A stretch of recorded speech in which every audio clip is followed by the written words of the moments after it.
talk about minimum effective dose. Yeah. Techniques. What's going on, Rick Bigger? 100 rattlesnakes. That's pretty crazy. I also just started doing tattoos. I'm excited about this, bro. I already got one on my ankle. I'll show you afterwards. Dude, you know I don't have any tattoos, man. I did last night. If you do tattoos, I might get a tattoo, man.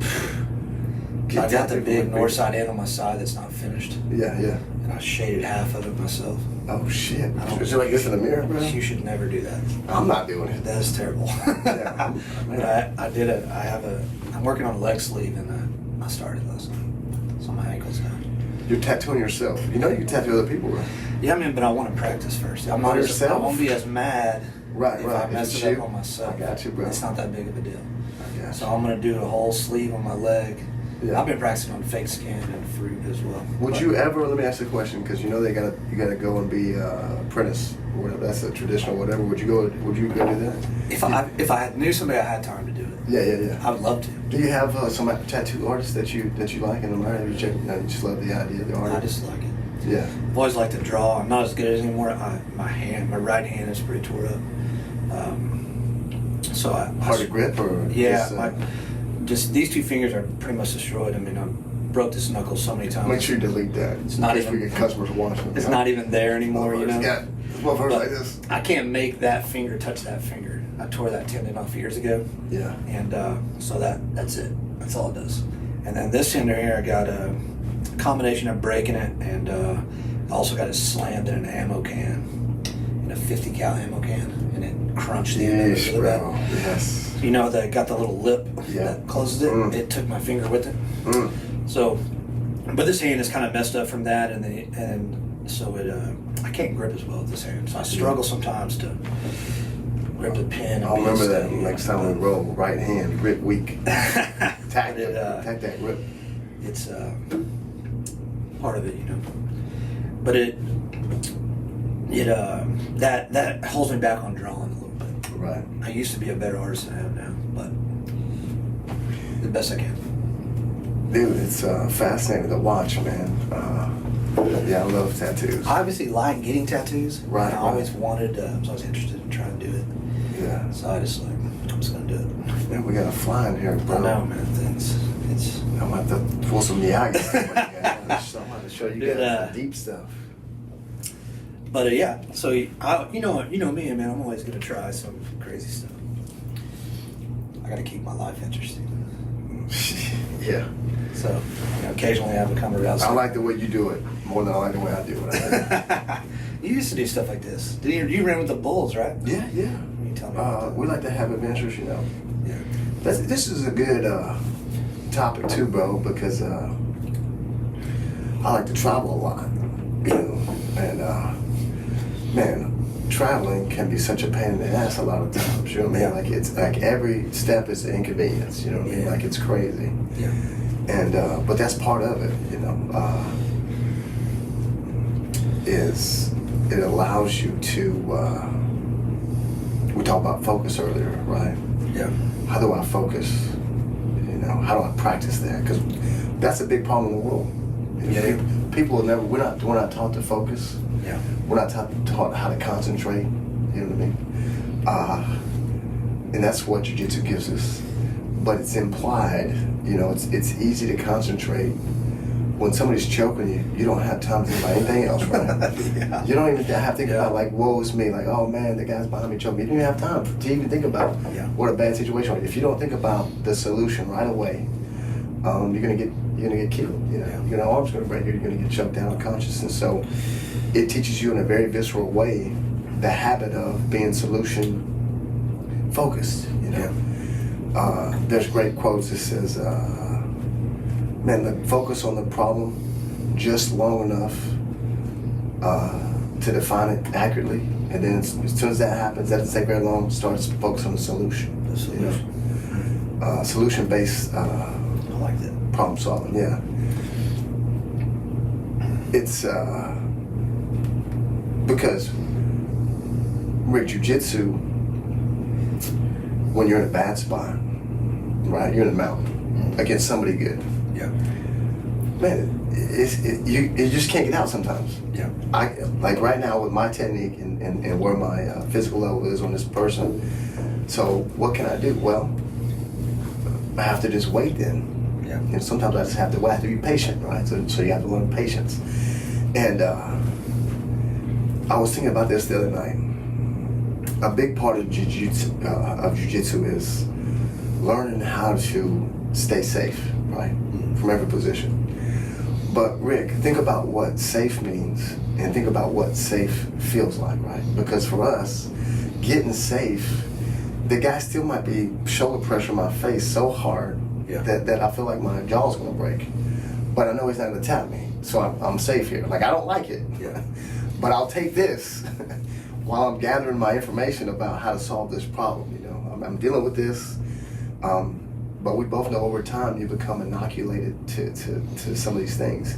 And there's been times, you and I both, we're in a position and we're losing and we're like, oh shit, this is gonna get bad, and we'll put ourselves in another submission purposefully. You know what I mean? There's been times when I put myself in a deep guillotine just because I might be losing something. I'll put myself in the guillotine, so because I know it's like, hey, it's kind of like if you're losing a position, just let the position happen, let the transition happen to the next position. By the time you get there, you'll be in a better spot to defend that one than you are on this one. So you're giving something up to get something, you know. And it's similar, you know. Being in a triangle, right? Being stuck in a triangle is the worst, especially with somebody like this, you know. Somebody who's good at it. Because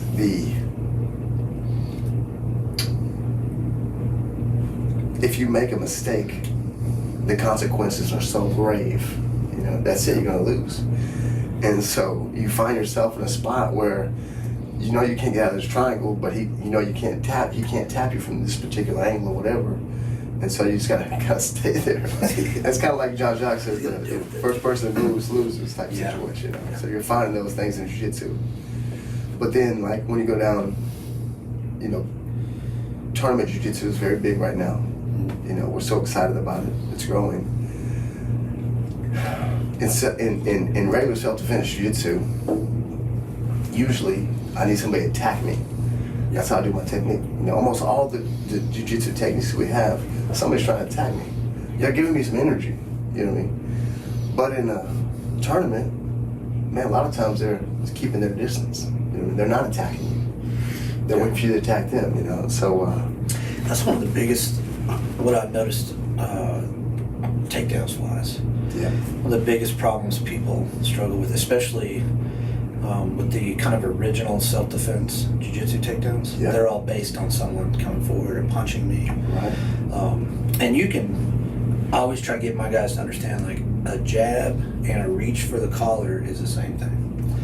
You know, so you can do that, but half the time, especially modern day, in a lot of tournaments, the person is backing up the entire time. There's zero forward motion. So it can be hard to take somebody down when they refuse to engage you. You heard Chael Sonnen? We talked about this. Chael Sonnen has a great one. He says it's impossible to take somebody down when they're backing up. He said if you ever want somebody not taken down, just back up. Yeah. They can't take you down. Yeah. Because it's so difficult. It's very difficult to cover all that distance. Yeah. So I teach my guys a strategy of taking mat. So it's kind of the Iowa style, so to speak. But I was always told since a little kid, like, when you meet in the center of the ring, you're supposed to stay in the center of the mat, the center of the ring, or whatever. So I constantly push people to the edge. Right. It frustrates referees when I compete because I constantly push people out of bounds. Yeah. And I want that guy to understand that he and your opponent frustrates him. It frustrates him because he's always getting pushed backwards. Now, when they changed the rules, I don't know, in the mid-2000s, and they no longer punish you for pulling guard, that changed the strategy a lot because people just sit down now. Yep. Where back before, you had to engage on your feet. So you could really dominate the mat by pushing somebody off and forcing them to stop. And when they stop, you take them down.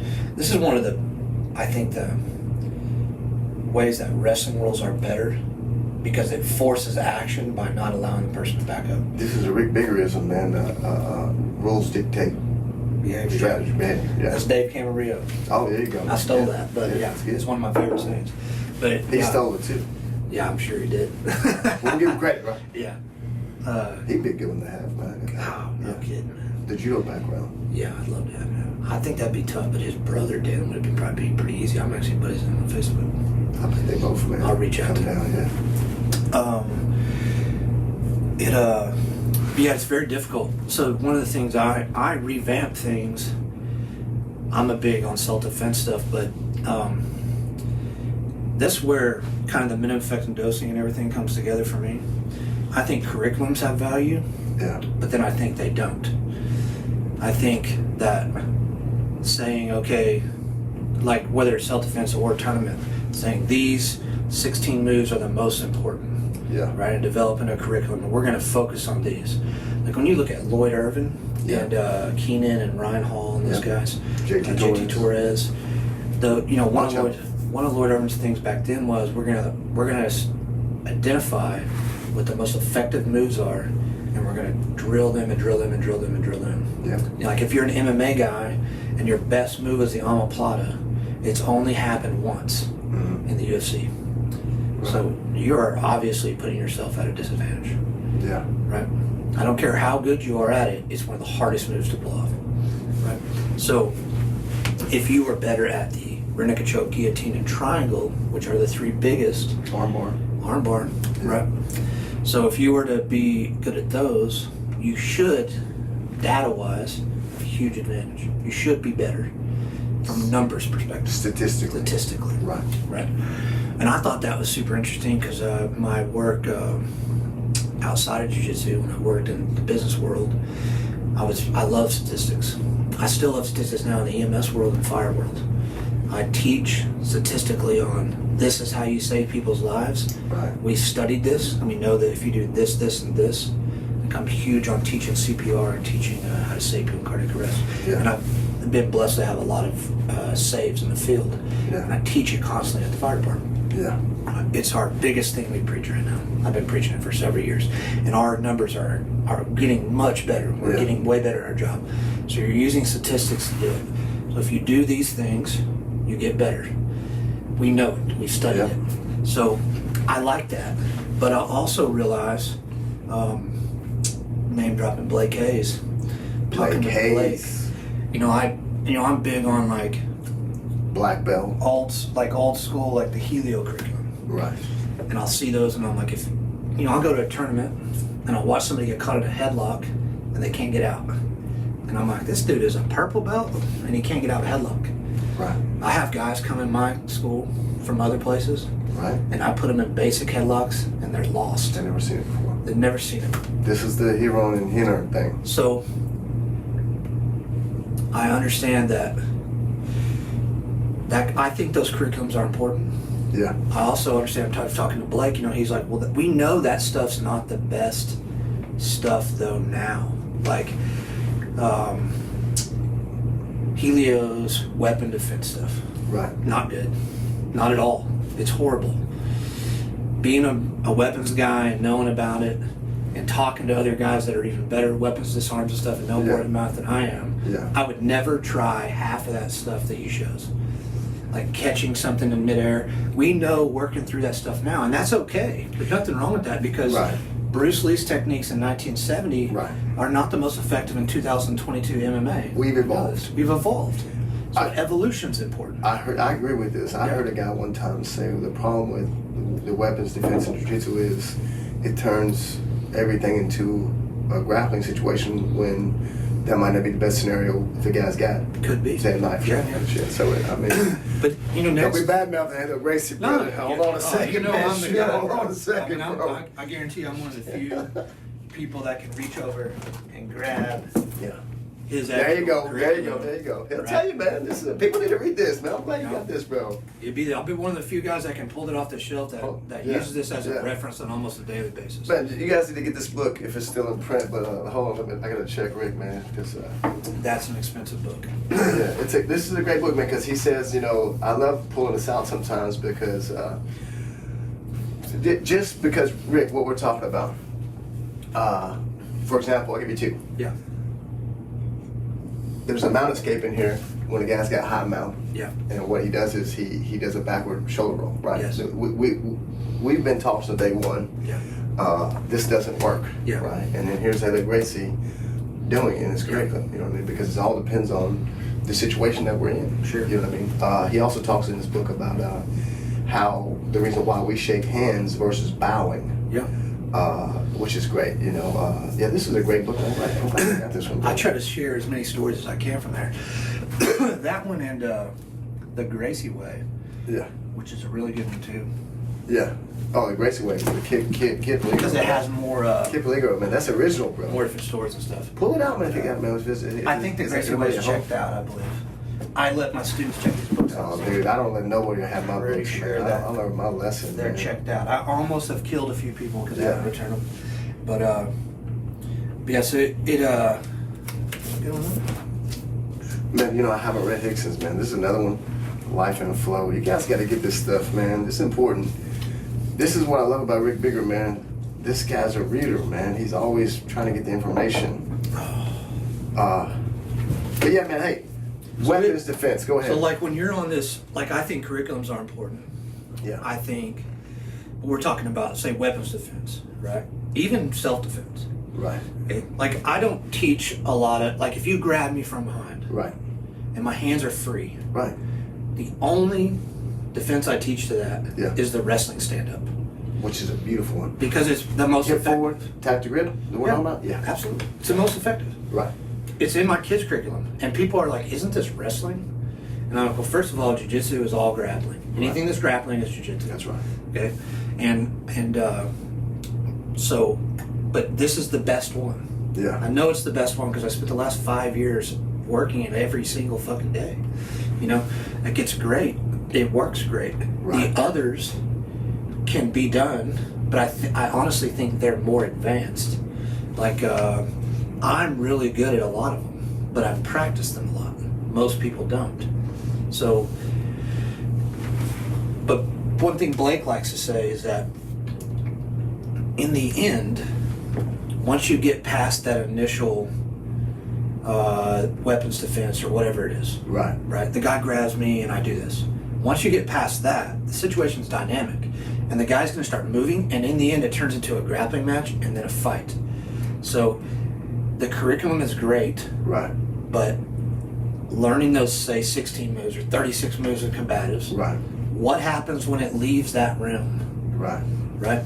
So what I've tried to do over the last 4 or 5 years, and you've seen me working on different things, and I'm always trying to simplify things to how can I teach them a set curriculum that's small enough and makes sense enough but still can be successful on the sport level as well. Right. I only like to teach things that are universal. And then on the flip side of that is how do I get them to understand conceptually that this is still a grappling match, and like in the end, if I just put a ton of pressure on him here, I can control him. Right. You know, or when I get to this position, control is always most important. Once I get control, then I can do this. You know, or hey, I'm on bottom. Last week we were working standing up to pass guard, and then I would flip it, and the bottom guy, how he's going to attack me.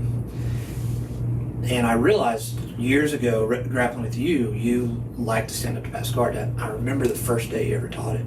You came in and talked about Marcelo, talking about it. And it was first time I'd ever seen it, someone stand up pass guard. And I was like, oh, wow. And I remember rolling with you, and I was working on my guard at the time and really trying to improve my guard. And I struggled with that position when people stood and my guard would break. Yeah. You know, and I started working the tripod sweep, and I started working different lasso in the arms and ways to control that. And I don't know, I got really good at moving in the guard and developed a really good guard.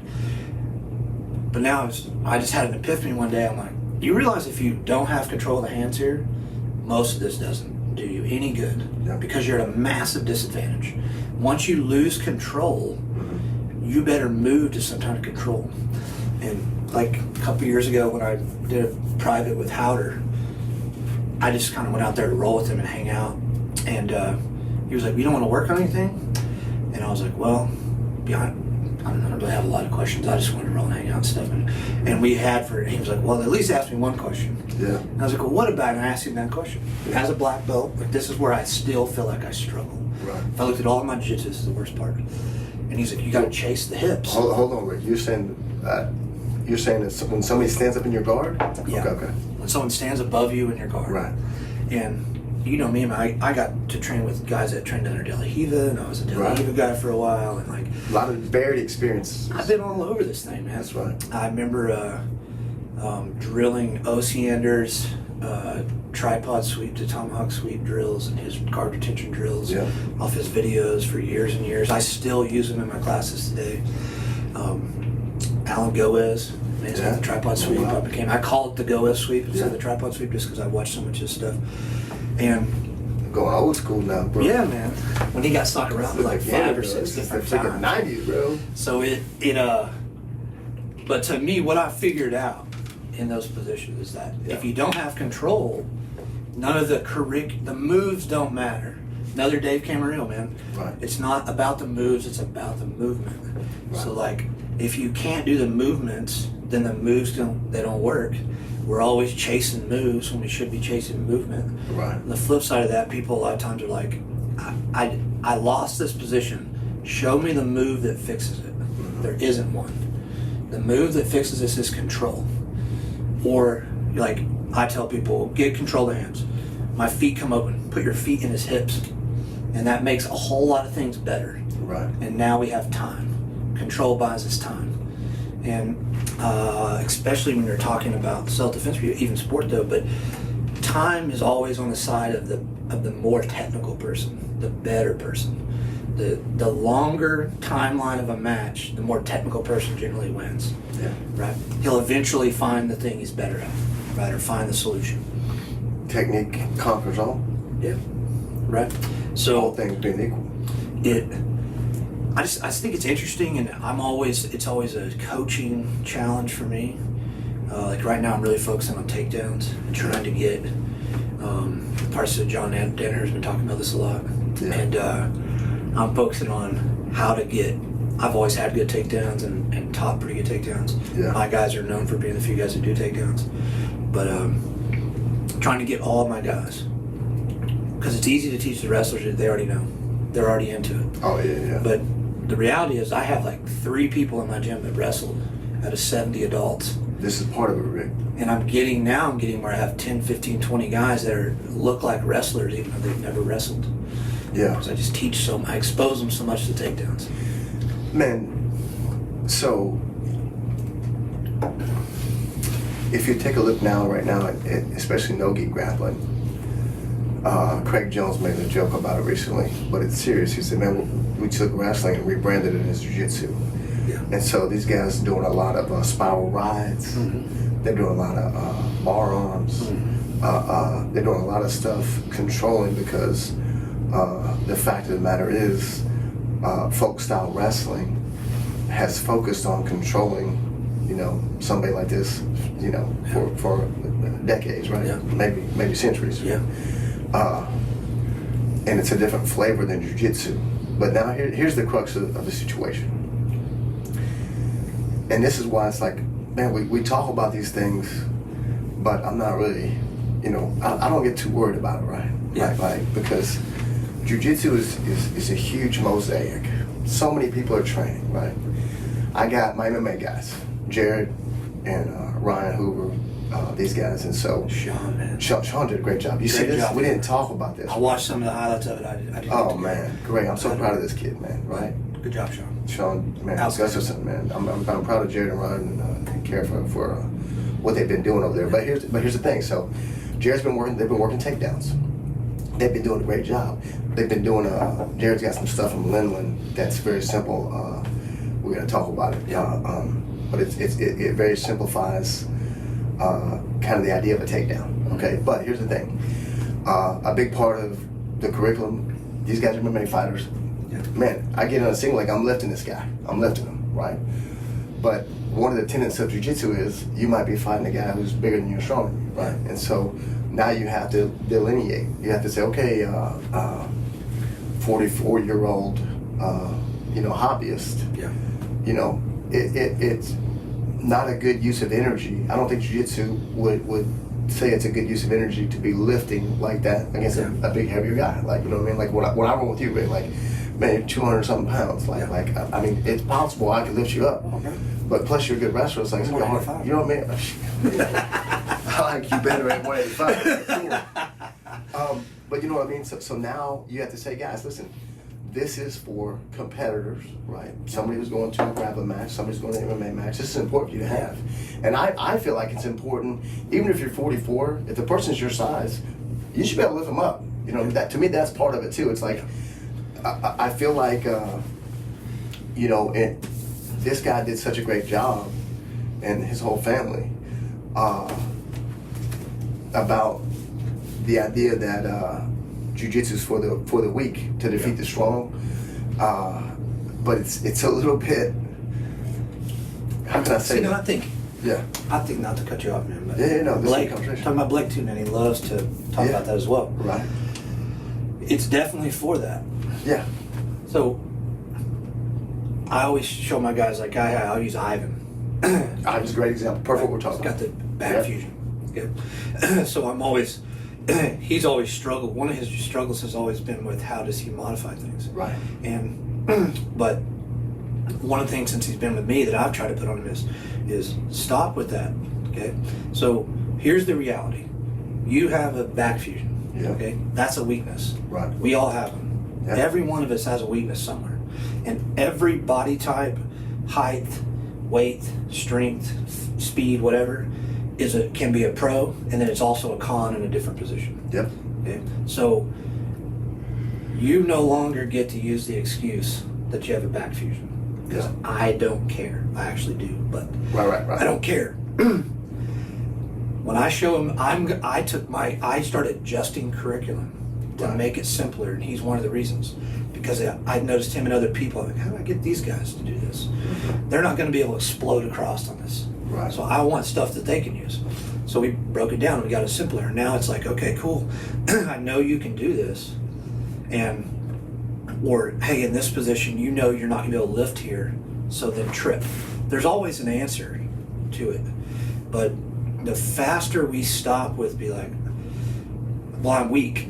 So I know. I'm not even going to spend time on this technique. There's a couple of things. One is, okay, cool, there's always a technique for you. Right. But then next is, just like Helio, was he smaller than his brother? Yes. Right. But was he weak? No. He was in shape. Right?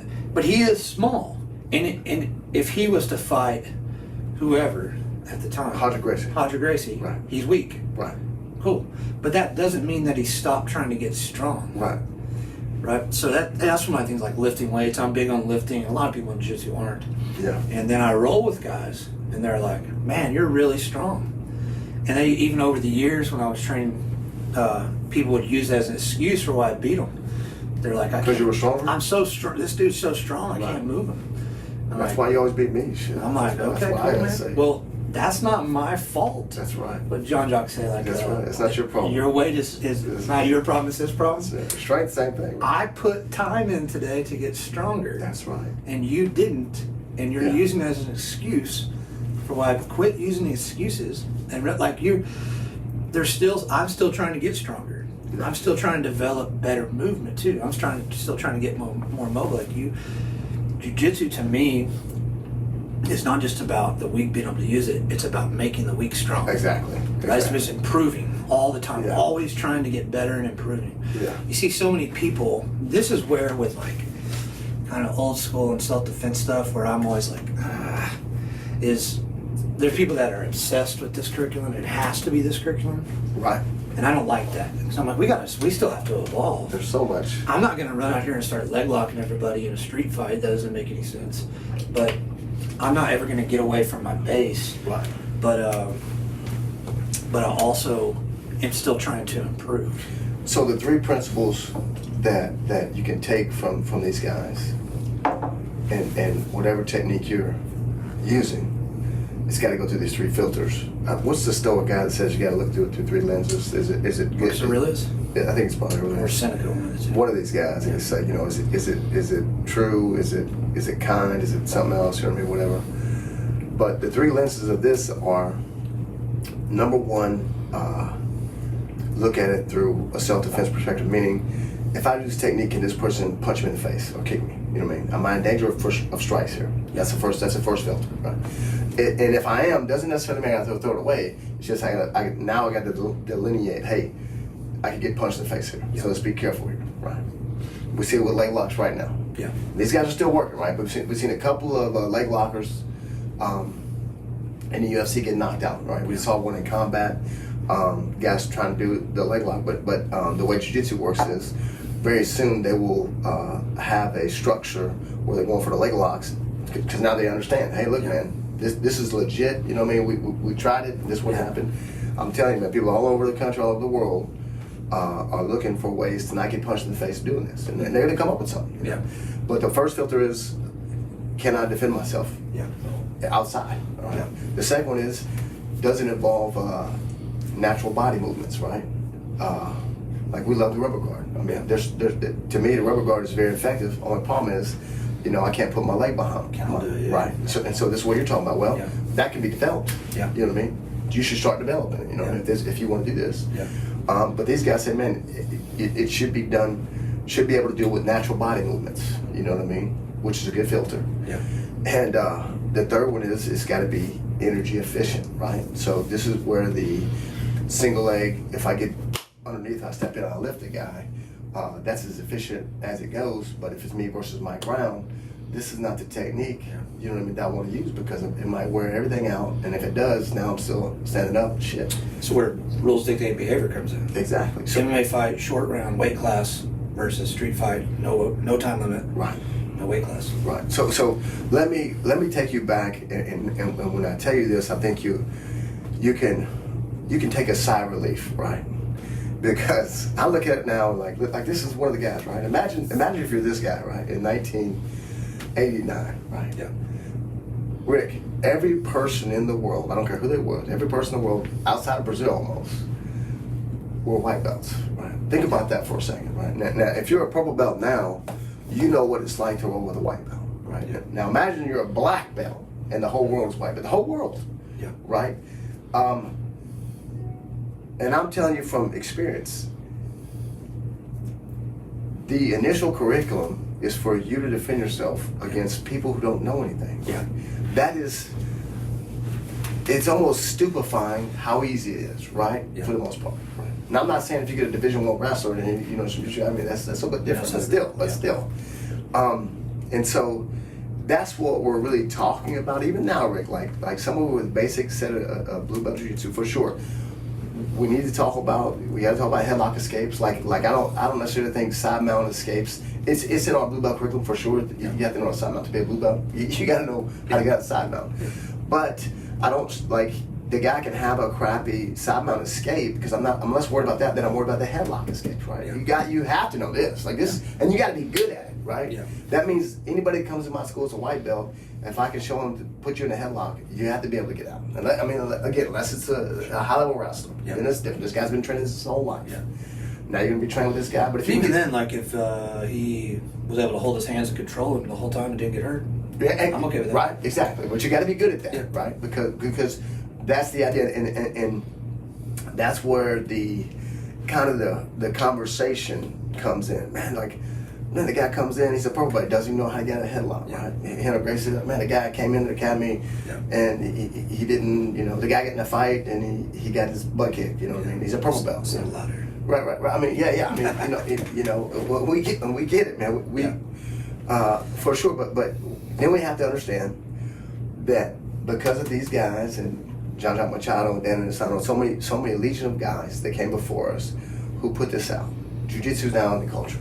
Every superhero movie you see, it's got jiu-jitsu. Every top-notch actor you see is doing jiu-jitsu, right? So because of that, you have people now, the art in the sport is so big that people come in and they just see no-gi jiu-jitsu, and they're like, man, this is like a tennis game for them. They don't, they want to get good at this competition, you know what I mean? And there's nothing wrong with that, man, for sure. We would just encourage them, hey, man, don't forget to learn how to get a headlock. That's no problem, you know what I mean? these guys come in, and sometimes because of the rules dictate behavior, it's a lot of double pulls and leg attacks and this type of stuff. Hey, I love it. It's no problem. You know, they just make sure, probably should, you know, in case it ever goes down, make sure you're. So I guess I guess you got to figure out what you're trying to get from it. Yeah. If you're like, hey, I'm just here to Right. do this. This is where I struggle with it. Right. I tell people this. I'm like, hey, I want you. I ask people when they first come in, like, what are you trying to get out of this? Because it helps me coach. Right. Like, are you here for self-defense? Let's set the expectation. Yeah. Are you here to get in shape? Are you here to have fun? Yeah. Are you just trying to get out of the house? If you're trying to get out of the house, this ain't your spot. That's Right? But this is hard. Yeah. It's not my gym stuff. It's like, this is hard. Right. This is difficult. Right. You know, so maybe you should go paint. But so people come in with some weird expectations. You should tattoo. You should be a tattoo. Yeah, it's a lot easier on your body. I'm like, I don't know, man. Maybe jiu-jitsu's not for you. Right. But you try to get their expectations so then I can help coach them. But, you know, once you figure out why you're here, this is kind of the gray area for me because I feel like everybody actually shows up to learn how to fight in deep, dark in their head. I think that some people, what we do, I mean, Hoyce used to say this a lot, like people come for self-defense and we give them sport. Right. He's not the only one that says it. Yeah. People show up, you know, they show up and they want to learn self-defense and we teach them sport jiu-jitsu. Right. Because it's fun or whatever. But I don't know, it's just interesting to me because part of it I think is, some of that I think is excuses. Like I know dudes that are black belts, I'll leave them unnamed, but I know dudes that are black belts right now. I've trained with them for years and then like, they used to be all about this, and then they're like, "Well, I'm just not all about that anymore." Yeah. And they're like, "Well, I'm just, you know." They evolved. And I'm like, They evolved out of self-defense. I'm like, you're not like, you're not all about it anymore. You're just old, and you don't like it as much as you used to, which is what you should say. Not that like you're making an excuse for yourself. Like I don't like to spar MMA as much as I used to. I turned 39 in like a month. Yeah. Okay. I have a lot of injuries and a lot of miles for 39. You know, I've been in combat sports since I was 5 years old. So I'm beat up. Yeah. Right? I have guys that fight though, I spar almost every night. Right? I roll every night with all my students and then afterwards we spar. Friday was the last time I was here, I think Thursday, and I rolled and sparred 12 rounds. Right? Nice. Some guys that are about to fight MMA and guys that are about to compete in AGF. All purple belts and above. Solid guys. So, but it's not as fun as it used to be. I used to come into the gym like chomping at the bit, wanting to do it. Right. And now sometimes it's a grind, and it's just like, because I'm older. That's right. I don't make excuses though. I don't tell people MMA is not as important as it used to be. I don't tell people learn how to defend yourself is not as important. Learn how to defend yourself, I'm going to tell you this, is more important today than it ever has been in the history of the world. If you pitching my own self-defense 101 seminars, right, that I'm so booked right now, I've got 9 seminars lined up because of the stuff that's going on in the world and people realizing they have no idea what to do, right? It's more important now than it ever been. Is that a panic thing? No, nothing's changed. It's just the world is not getting better. And the reason the world's not getting better is because we don't have leaders to lead us out of this. The ones that we do have don't know what they're talking about. Look at the Uvalde school shooting. Look how bad the leadership was in and outside of that school. Look how bad it was in the police department. And look at the decisions that were made. And I can say those because I've been in those situations and I've made those decisions myself personally. I'm not going to armchair quarterback situation, but I know the details of it, and it's not good. And I've also been on teams and units that have leaders just like that, just like that guy who needs to be in jail for incompetence is why he did what he did. And that's not okay when you're the chief of police. They put him on the city council. And then put him on the city council. We have this rampant everywhere. Right. Okay? And you should not pay the price for other people's incompetence. But this is the problem that people, and look, man, this was a tragedy. And I haven't looked into the details. Obviously, I wish those guys would have went in, or let the people that wanted to go in. But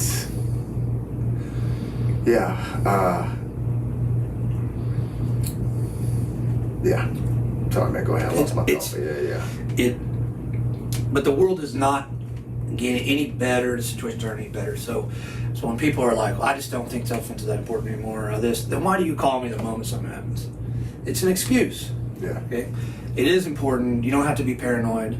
Just to me, like, you know, I'm working on my book, and my book is all about how a regular person who's not a crazy prepper, crazy person, just a regular dude that wants to be able to take care of his family, wants to be able to live like what I call a self-defense lifestyle, and just know how to take care of himself can without being a crazy person. You know, without, you know, you have books and people are like, I should build a bunker, like all this. Like, we're not doing any of that. Yeah. But, you know, I'm also not naive enough to think that, like, everything's hunky-dory and the world is great and nothing's ever going to happen. And when something does happen, that there's these magic superheroes out there that are going to come and protect me. Because they won't. They don't exist. Okay? And we've seen Superman's this not coming. again and again and again. We've seen this since 1999 with Columbine. We've seen the system fail for 23 years. And we've seen very little things happen just in regard to school shootings and other mass shootings. We were just down in Texas, and they got the Texas Tower down there with Whitman, Charles Whitman. Yeah. That was, I believe, one of the first ones. I think it was the first mass shooting in the history. Yeah. And I was down there with a couple of police officers, and they were talking about how the thought process has gone full circle. Like, you know, that what happened. How that ended was two guys just stormed it. Just two guys, one with a rifle, one with a pistol, and they just cleared the hallway all the way up till they got him. And they said, you know, then they tried to change. They went through all the different policies, scenarios, what they think should happen till now. We're like, hey, we're right back to where those guys. Yeah. That's what should happen. You know what I mean? And why did it take so long? Yeah, man. Yeah, man. It's so heartbreaking. But cultural incompetence is the reason it took so long. But you know, it really is. It's internal cultural incompetence. It's a lot of things. It's the specific incident we can talk about, but also kind of the culture that we have going on right now with you know, the internet has a lot to do with it. We're in the middle of a technological kind of a change in history. You know what I mean? It's like just like the Industrial Revolution. Yeah. It's hitting us, and we're learning how to deal with it. I have faith in us as a people to figure it out. But I think jiu-jitsu plays a big role because I forgot who said this, man. I gotta find the author of this quote, but they said, if we had more healthy conflict in the world, we'd have less, you know, tragedy. Sure. You know, and that's what jiu-jitsu gives us. You know what I mean? Like, man, like. I've been so mad at this guy for so many fucking times. Man, we fucking fought. You know what I mean? But people don't understand. It's like, yeah, we fight, and then we got, but we still got. It's like, yeah, it's a family, man. Yeah. We got back to say, shit, man. I'm sorry. I lost my cool. You know. I mean, we're humans. We're emotional. Like, it's okay. You know what I mean? The guy, if somebody offends you, you can take that offense. I mean, this is the thing, man. People are so ready to be offended now. Over almost anything, you know, and it speaks to, again, man, like in jiu-jitsu, it's like, man, like, this guy's got his knee on my belly, you understand? It's literal, it's not a pain I feel, you know, in my head, like it's just not an emotional pain. It's a physical sensation. Yeah. And it causes emotional distress, you know what I mean?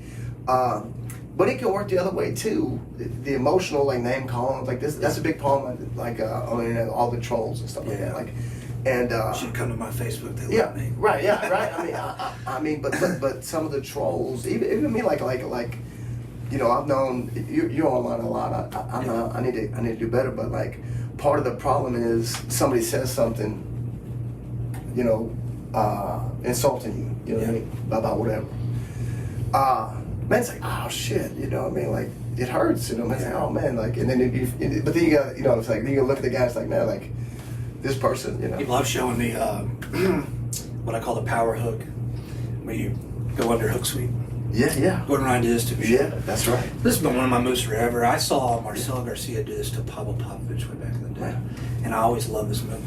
And then I seen when Gordon did it, everyone's like, oh, it's this new sweep. I was like, dude, we show this and I show this area. Yeah. And everybody's like, it's brand new. You know how it is. People forget about stuff. Comes back and fashion. This is one of my bread and butter moves.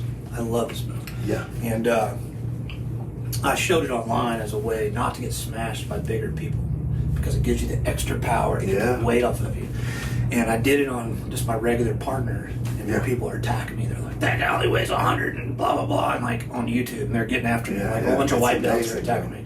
And I'm like, okay, bro.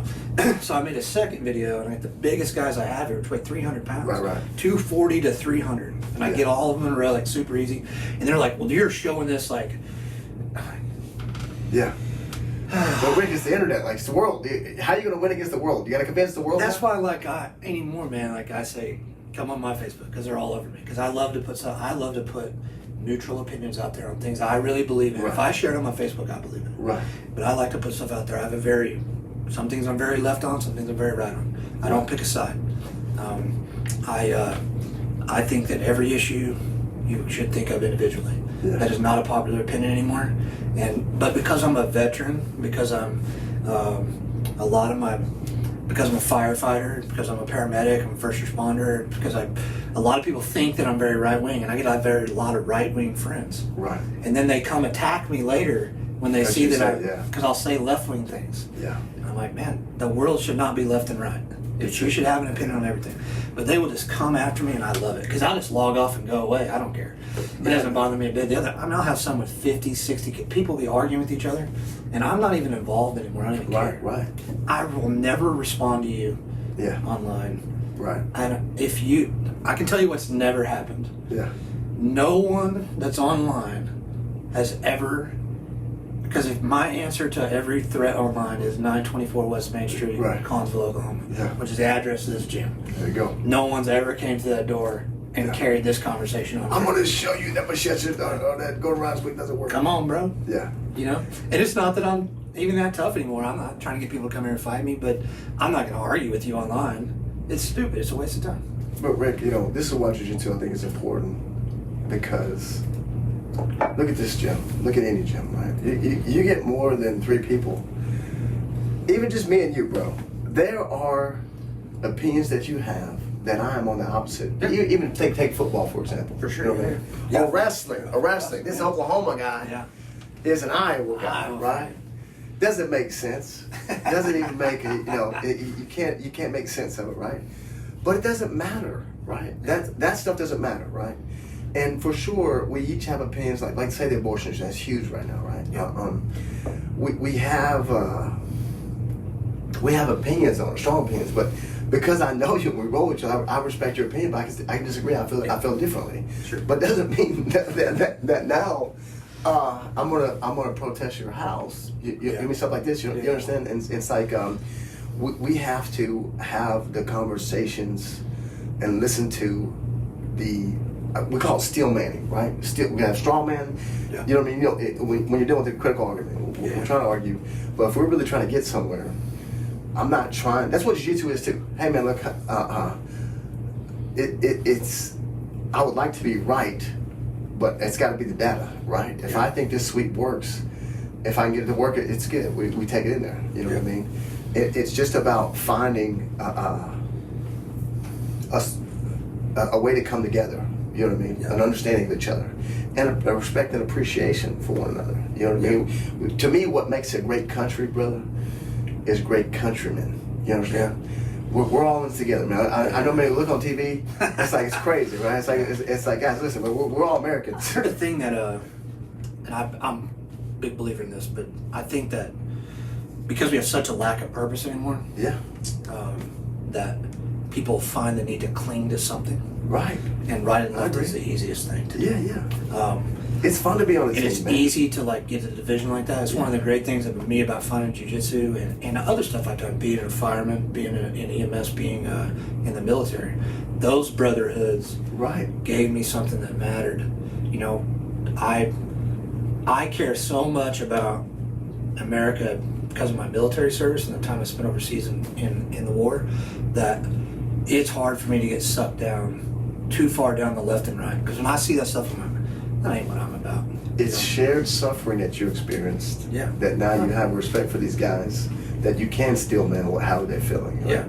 You know, even if they say some crazy stuff sometimes, like, hey man, look. I see some of that stuff and I'm like, I didn't fight for that. I didn't fight for that attitude. That's crazy. Like, why are you guys acting like that? Yeah. And I just, want to see us get better as a people in the country, so to speak. But those brotherhoods helped me. I think I've been able to have a lot of purposes. Yeah. And I think some people don't get that benefit. And it's easy. They just latch onto something. And I think the world is so overstimulated now. There's so much information. Yeah. I watch our kids class. Yeah. And the kids cannot stand still. They cannot do it. Yeah. Like I did this for the parents to show them what I was talking about, and I just kind of waited. Right. I was like, hey, kids, how are you doing? I just waited. Yeah. I gave them about a 15-second pause. That's all you need. And half the kids are dancing, right, shaking their hands and doing jumping jacks and stuff. Were kids always this way? Were we like I this? think so, because I got beat for that stuff.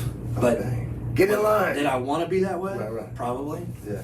But and is it bad of them? No, because they don't know any better. This is what we're teaching them. Right. They're so overstimulated constantly, and I've adapted my coaching style, a lot of my crowd stuff, and a lot of your stuff, and I've adapted that coaching style to try to help and keep their attention more. Yeah. It works really well. Right. It's just you have to adapt to it because the kids weren't born differently. We were raising them differently. We're giving them It's a different time. So it's a different. So you just have to adapt to it. Right. But times are definitely different. Man, we're gonna have to go. That's it, bro. Oh, it's lunchtime finally, man. This eat. guy, man, I wonder if this guy's gonna be quiet, man. We gotta go eat. Man, bro. pretty good talk. I like it. Yeah, we had some good stuff, man. Let's keep doing this. It's time to what's coming up? Howder. What is it? July 23rd. July 23rd. July at 23rd. Clinch. What, you guys gonna be closed for 4th of July here? Weekend? Probably. Probably, right? Yeah. What else is coming up, man? Look for John Jock's coming. Hopefully, I gotta book him for September, October. I gotta call him, man. This guy, he's been traveling a lot. I gotta get in there before he's too tired. Cool. July Yeah. 2nd. Is that this weekend? Yeah. What's going on? I'm at Haddock, July 2nd. Oh, that's right, man. Saturday. Yeah, that's right. Self-defense. 12 to 2, self-defense 101. I'm excited about this, man. All right, man. Hey, we'll see you guys in a week or so. All right, man. See you guys later.